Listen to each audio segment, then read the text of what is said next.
Il calendario storico dei Carabinieri parla in sardo. La prestigiosa pubblicazione dell'Arma è dedicata al tema I Carabinieri e le comunità e in particolare alla figura del carabiniere come punto di riferimento della collettività. Tradotto in lingua sarda perché il sardo è proprio considerato una lingua e quindi il Comando Generale e l'Arma dei Carabinieri, dopo aver presentato il calendario in lingua italiana e nelle maggiori lingue straniere di maggiore divulgazione, ha pensato, come gli anni precedenti, di realizzare il calendario in lingua sarda. È una copia proprio fedele del calendario originariamente presentato a fine novembre, chiaramente tradotto in limba per la lingua istituzionale utilizzata qui in Sardegna per le comunicazioni ufficiali.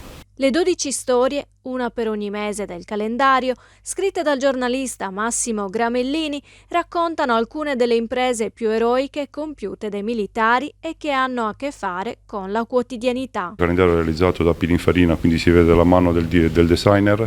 C'è comunque la banda rossa, che è il tratto distintivo della nostra uniforme sui pantaloni, che ripercorre le pagine dei singoli mesi, quindi proprio a voler ricordare questa immagine tradizionale dei carabinieri rispetto alla tradizione, diciamo, nazionale.